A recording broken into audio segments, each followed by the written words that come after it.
Bonsoir à tous et bienvenue sur ITV dans l'actualité de ce dimanche 27 octobre. Cette fusillade à Moulamp dans le département de Bignona qui a fait 2 morts ce matin. L'une des victimes est le secrétaire général du MFDC, le mouvement des forces démocratiques de Casamance, Abdou Elinkine Diatta. Le nouveau classement du Doing Business qui place le Sénégal 23e sur 190 pays ne reflète pas la réalité quotidienne des Sénégalais.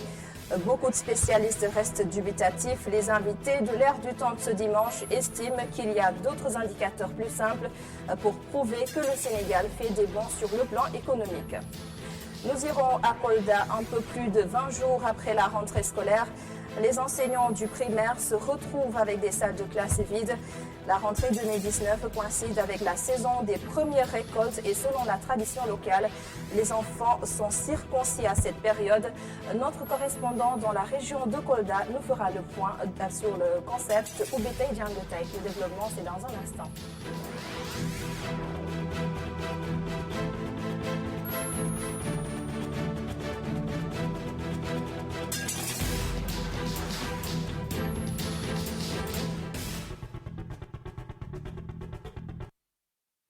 Une fusillade ce matin à Moulamp dans le département de Bignona a fait 2 morts.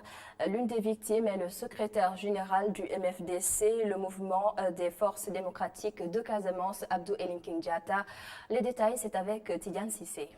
L'information est confirmée par l'agence presse sénégalaise. Abdou Elinkine Diatta, secrétaire général du mouvement des forces démocratiques de Casamance, est mort. Il a été tué ce dimanche matin vers 9h à Moulamp, dans le département de Bignona. Abdou Elinkine Diatta est tombé lors d'une fusillade qui a fait au total 3 morts. La fusillade en question serait provoquée par des assaillants à bord de moto Jakarta. Abdou Elinkine Diatta est depuis 2017 secrétaire général du mouvement des forces démocratiques de Casamance. Originaire de Moulamp, il était un proche de Abbé Diamankoun Senghor, président du mouvement des forces démocratiques de la Casamance, qui est mort en 2007. Après juste sa désignation comme secrétaire général du mouvement, Abdou Elinkine Diatta avait tendu la main au gouvernement du Sénégal en ces termes. En ma qualité de porte-parole, je continue toujours à tendre la main au président Macky Sall. Merci Tidiane Sissé. Le rapport Doing Business 2020 au menu de l'émission L'Air du temps de ce dimanche. Le Sénégal classé 23e sur 190 pays. Les invités de Alassane Samba Diop estiment que ce résultat ne reflète pas les réalités quotidiennes des Sénégalais. Il s'agit du professeur Thierno Thioune, directeur des études au Centre de formation et de développement pour l'économie et sociale, et de Moustapha Kassé, professeur honoraire des universités. La synthèse avec Omar Khan. Le Sénégal est passé à la 23e place sur 190 dans le classement 2019 du Doing Business. Il aurait gagné 18 places. Seulement, beaucoup de spécialistes pensent que ces résultats ne reflètent pas le vécu quotidien des Sénégalais. S'il en est ainsi, estime professeur Moustapha Kassé, c'est parce que la Banque mondiale utilise des critères qui s'éloignent de la réalité. Je cite: il faut se méfier de ces indices synthétiques qui, en réalité, ne représentent pas grand-chose. Il y a beaucoup de facteurs qui interviennent dans ces indices, ce qui fait qu'en définitive, on ne sait pas quelles sont leurs significations réelles. Fin de citation. Professeur Kassé estime que la manière de définir les critères de classement du Doing Business est insatisfaisante. Pour lui, je cite, ces indices ne devraient pas nous empêcher de voir la réalité. S'ils veulent prouver que les affaires marchent bien, il y a des indicateurs plus simples qui peuvent le montrer. Quels sont par exemple les retours en investissement? Est-ce que quelqu'un qui a investi au Sénégal est en mesure de reprendre sa mise? Quel est le degré de confiance des investisseurs? Ce sont des indices de cette nature qui sont beaucoup plus convaincants. Fin de citation, a estimé le professeur. Son co-débatteur partage quelque peu son avis. Le directeur des études du Centre de formation et de développement pour l'économie et le social, professeur Thierno Thioune, pense que le Doing Business est une sorte de coupe du monde des pays réformateurs. En ce sens, il a salué les mesures prises par l'État du Sénégal, qui font état de la réglementation de l'environnement des affaires. Mais cela ne suffit pas. Je cite, le Sénégal se targue d'avoir mis des bons en avant dans certains domaines, notamment la facilitation à l'accès du crédit. Mais cela ne suffit pas. il y a des éléments beaucoup plus importants, c'est-à-dire comment élargir l'assiette fiscale, de sorte à aider les entreprises à se formaliser. Fin de citation.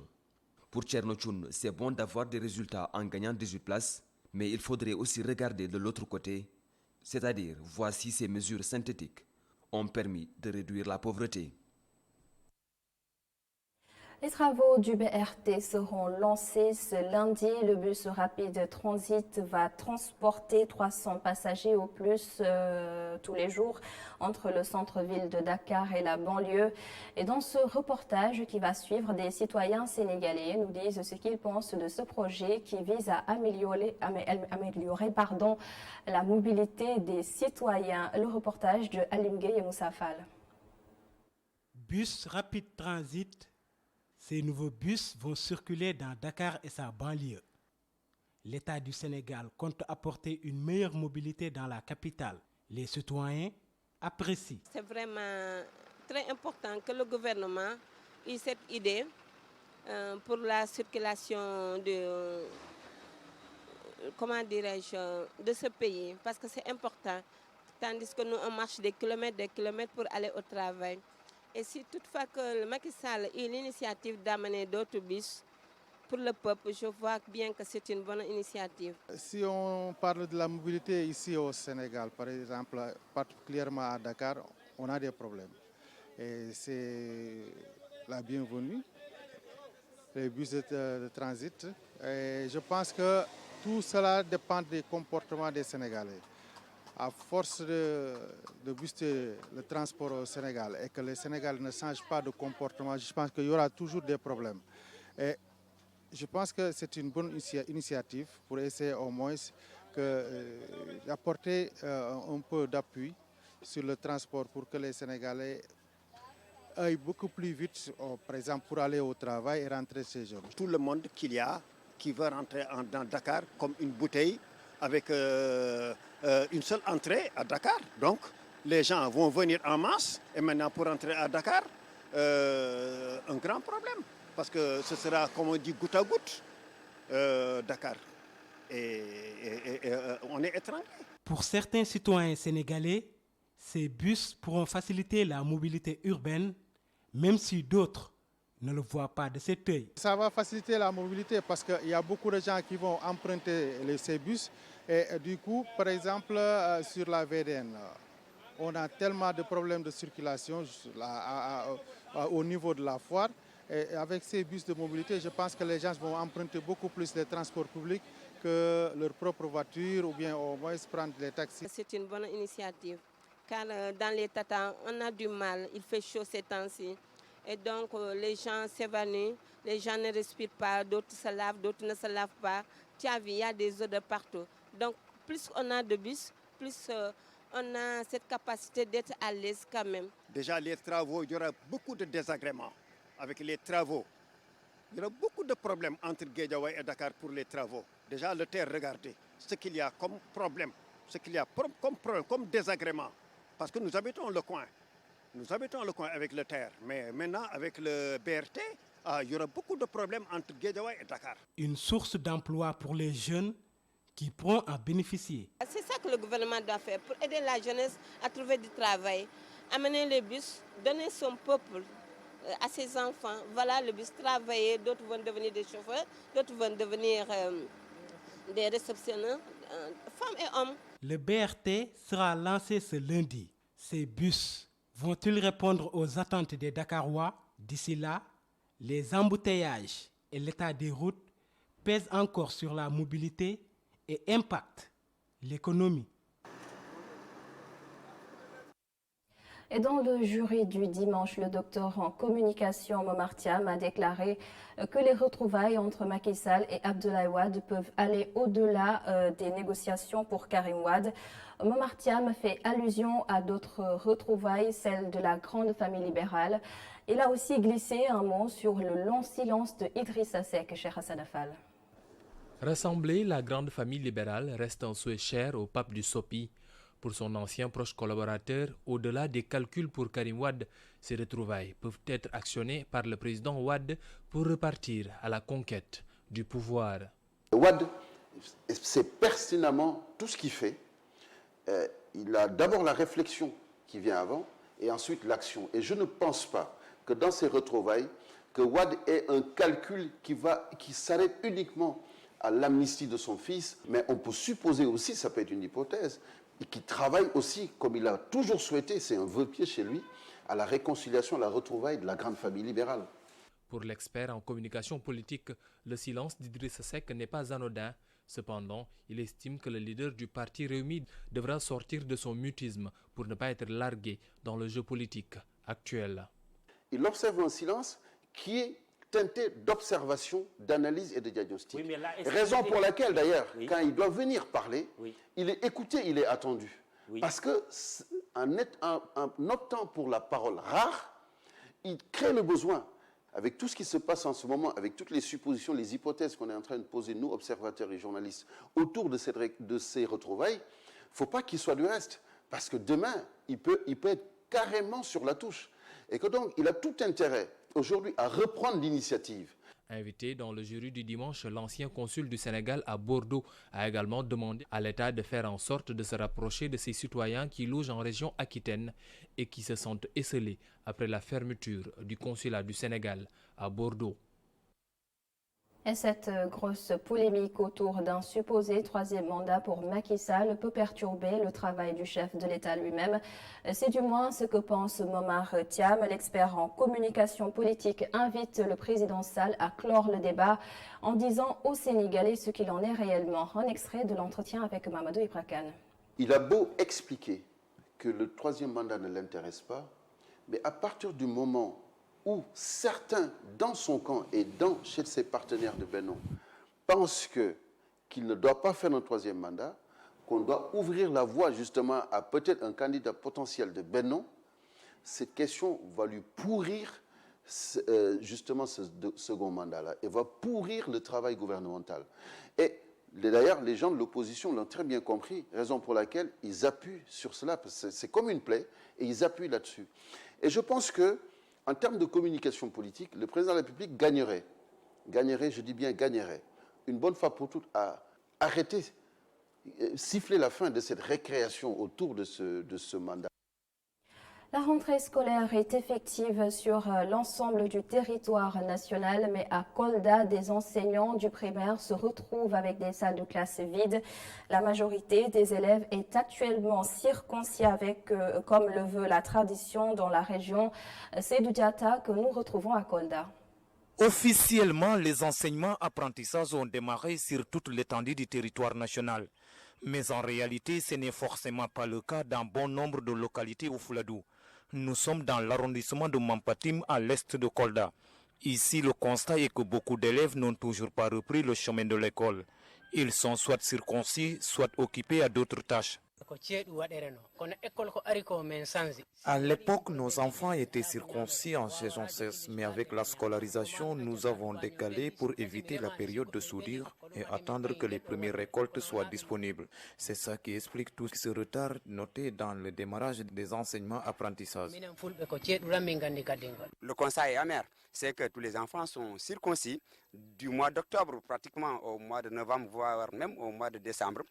À l'heure où nous sommes, il est difficile d'avoir un enfant dans une salle de classe. Tous les enfants sont dans les champs, soit avec l'arachide ou bien le mil, n'est-ce pas? Surveiller les récoltes. La situation n'est ni meilleure au niveau du moyen secondaire. Le manque de professeurs et autres kyrielles de problèmes condamnent les élèves aux travaux domestiques. En attendant, on les gère mieux. Nous avons débuté les cours, mais malheureusement, il n'y a pas assez de salles cette année. Les 6e, ce soit à 3, ce qui n'est pas normal. Je fais la classe de 4e, mais nous n'avons qu'un seul professeur maths, pas de professeur SVT, français, anglais, espagnol et arabe. Mais aussi, nous n'avons pas de l'électricité à l'école, ni des salles d'informatique. Ça également cause problème. Par contre, dans d'autres établissements, comme dans les villes, ils ont tout au complet. Nous, ici, nous n'avons même pas de tenue. Malheureusement pour nous, nous aimerions qu'on nous traite au même titre que les autres. À Thiès, à Dakar, Kaolack, etc. Dans bon nombre de localités au Fouladou, le quantum horaire a rarement atteint la norme. Malheureusement pour les apprenants, ils seront évalués au même titre que les autres, bien que n'ayant pas été sur la même ligne de départ. Et Boudan Diache nous fait découvrir ce soir le centre polyvalent de Thiaroye qui accueille actuellement 305 enfants. La majorité a des problèmes avec la justice et ce centre est comme un foyer pour ces jeunes garçons et ces jeunes filles. Ils sont formés à des activités qui vont faciliter leur réinsertion sociale et professionnelle. Voici donc le reportage de Boudan Diache et Omar Bokoum. En situation de vulnérabilité augmente de plus en plus au Sénégal, notamment dans la région de Dakar. Le centre polyvalent de Thiaroye accueille 305 enfants, dont 20 pensionnaires. La plupart de ces enfants sont en situation difficile. Elle a pour vocation la prise en charge exclusivement des jeunes filles, que ce soit des jeunes filles victimes d'abus, de négligence ou des jeunes filles qui ont maille à partir avec la justice. Cette année, nous avons 305 enfants, dont 255 filles et 45 garçons. Au niveau de l'internat, elles sont au nombre de 20. Elles nous viennent de toutes les régions du Sénégal, confiées par les présidents des tribunaux pour enfants. Ce rôle de prise en charge des enfants âgés de 0 à 21 ans en conflit avec la loi se heurte à plusieurs obstacles. Notamment, manque de personnel pluridisciplinaire pour une resocialisation, une restructuration. Donc il nous faut des psychologues, il nous faut un personnel médical que le centre ne dispose pas. Âgée tout au plus de 16 ans, cette jeune fille essaie de reconstruire sa vie. À la maison, on m'interdisait de sortir. À chaque fois que je sortais, à mon retour, on me frappait. En un moment, je ne pouvais plus supporter les sévices. C'est pourquoi j'ai décidé de fuguer. Un jour, j'ai rencontré une bande de filles à Grand Yoff, au quartier Sanzala. Finalement, on est devenus des amis. Avec ces filles, je faisais du n'importe quoi. C'est pour éviter les mauvaises fréquentations que ma famille a préféré que je vienne dans ce centre. Mais depuis que je suis là, vraiment, j'ai une autre vision de la vie. Ils m'ont formé, ils m'ont tout donné.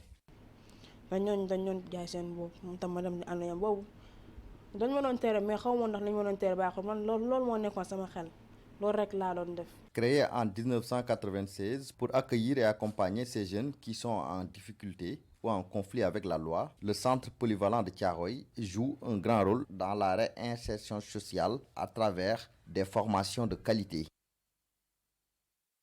Boudan Diache, merci pour ce reportage. Seydina Bilal Ibn Rabah est le premier muezzin de l'islam. Sa vie et son œuvre revisitées ce matin lors d'un symposium à Dakar. Le mouvement pour la renaissance de la voie de l'islam qui a organisé tout cela veut soutenir les muezzins du Sénégal. Son président Abdourahmane Meng répond à Chersal. Bilal est une référence parce qu'il n'a pas beaucoup d'hadiths, parce qu'il était dans l'intimité du prophète. Lui et Seyna Babakar. La majeure partie des gens qui parlent du prophète ignorent totalement la vie du prophète. Comme je l'ai dit, il a commencé à le fréquenter à l'âge de 24 ans. Donc, parler du Bilal, c'est parler de l'islam au niveau des hadiths, du vécu du prophète Mohammed sallallahu alayhi wa sallam. À travers ces personnes, c'est une opportunité, une référence pour la jeunesse actuellement qui manque de repères, de voir comment encore la vie et l'œuvre comme source d'inspiration. La finalité de ce symposium, c'est pour mettre un projet à Diamniadio sur un 20 hectares, un complexe islamique Seyna Bilal Ibn Rabah, une université islamique de 10 000 étudiants, une grande mosquée de 60 000 places, centre de conférence de 5 000 places, un hôtel 5 étoiles. Tout pour permettre aux étudiants qui vont chercher l'enseignement au niveau de l'Arabie Saoudite, du Koweït, etc., de rester au Sénégal parce qu'il y a l'expertise. On s'est rendu compte comme quoi que la majeure partie des Bilal, qui sont un potentiel de 360 000 au Sénégal, si on les adhère à la couverture maladie universelle, ça permettra de résoudre un problème.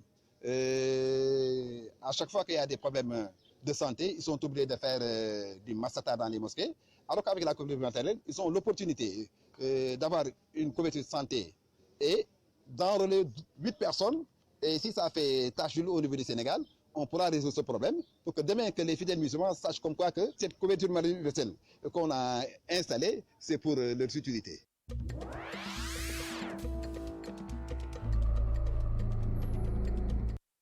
Et nous retrouvons Mme Abdou Gaïkassé pour la page internationale. Le climat était tendu hier à Bissau. Un rassemblement à l'appel de plusieurs partis d'opposition a été violemment dispersé par les forces de l'ordre, faisant plusieurs blessés et un mort. Ces opposants réclamaient la révision du fichier électoral pour éviter des fraudes, ce qui suppose le report du scrutin présidentiel, lequel scrutin doit se tenir dans un mois. Ils dénonçaient également la mauvaise gouvernance. Les forces de l'ordre ont très rapidement étouffé ce rassemblement à coups de gaz lacrymogène. D'importants dispositifs policiers ont été déployés autour des sièges de chaque parti d'opposition. La Ligue des droits de l'homme bissau-guinéenne a vivement condamné l'usage de la violence par la police.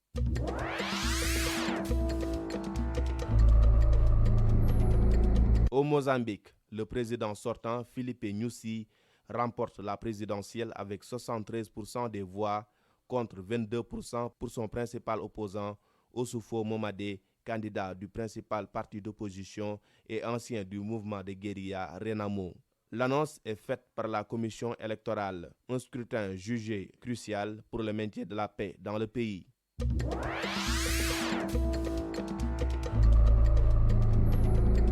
L'autorité nationale indépendante des élections algériennes a enregistré 22 candidatures au total, dont celle de 2 ex-premiers ministres du président déchu, Abdelaziz Bouteflika, à la présidentielle du 12 décembre prochain. Tebboune et Benflis, en l'occurrence, font figure de favoris à cette présidentielle qui est cependant rejetée par le mouvement de contestation né fin février dernier. Le pouvoir a dû annuler, faute de candidats, un premier scrutin le 4 juillet dernier. La contestation refuse que la présidentielle soit organisée par le pouvoir aux mains d'ex-figures des 20 ans de présidence de Bouteflika, contraint à la démission en avril dernier sous la pression conjuguée de l'armée et de la rue.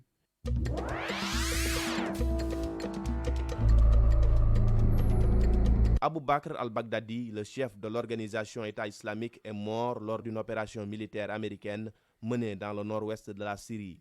Le président des États-Unis a confirmé l'information divulguée un peu plus tôt par la presse américaine. Dans son allocution depuis la Maison-Blanche, Donald Trump a ajouté qu'un grand nombre de compagnons du chef djihadiste avaient également été tués.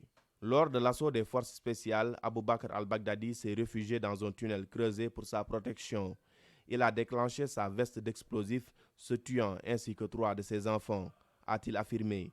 Donald Trump a indiqué que le chef du Daesh est mort dans des conditions inhumaines et atroces. Considéré comme responsable de multiples exactions et atrocités en Irak et en Syrie et d'attentats sanglants dans plusieurs pays, Abou Bakr al-Baghdadi, l'homme le plus recherché du monde, avait été plusieurs fois annoncé mort ces dernières années. L'armée irakienne a également affirmé que les services de renseignement nationaux l'avaient localisé et fourni l'information aux autorités américaines.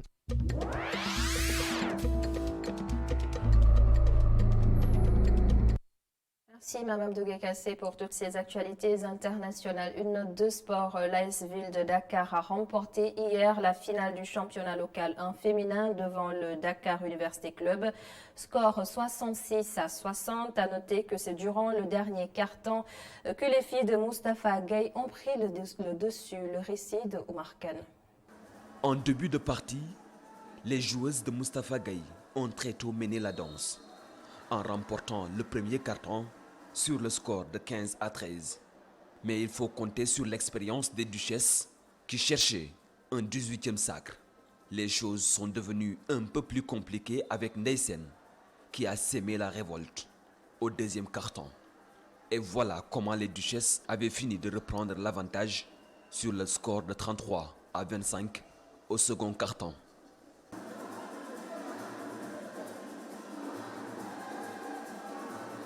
Après la pause, avec sans doute un tout autre discours de Moustapha Gueye dans les vestiaires, l'ASC Ville de Dakar a montré un tout autre visage.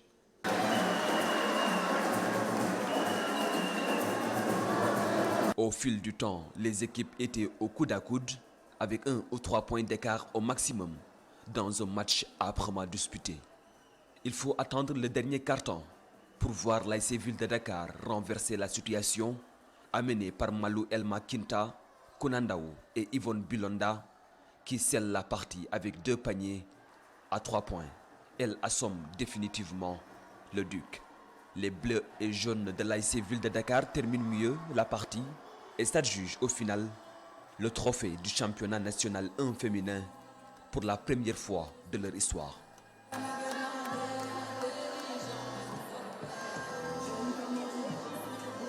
Ainsi, l'ASC Ville de Dakar écrit son nom dans les annales du basket sénégalais et succède au Saint-Louis Basket Club. L'ASC Ville de Dakar se tourne désormais vers l'autre finale qui l'attend, cette fois-ci en Coupe du Sénégal, face au même Saint-Louis Basket Club, le 2 novembre prochain. Et c'est la fin de ce journal. Merci de l'avoir suivi. Un merci également à la régie. À suivre hier, la météo à 21h ID, une émission de Sophie Abba. Et à 22h, une autre émission consacrée aux femmes, jeunes femmes dynamiques, une présentation de Oussama Monique Sagna et Aminata Ndiaye-Sarr. Et pour les infos, retrouvez à 23h Baba Ndiaye pour Djuki Pribari. Heureuse de vous avoir accompagné ce week-end et je vous souhaite de passer un excellent début de semaine. Bonsoir à tous.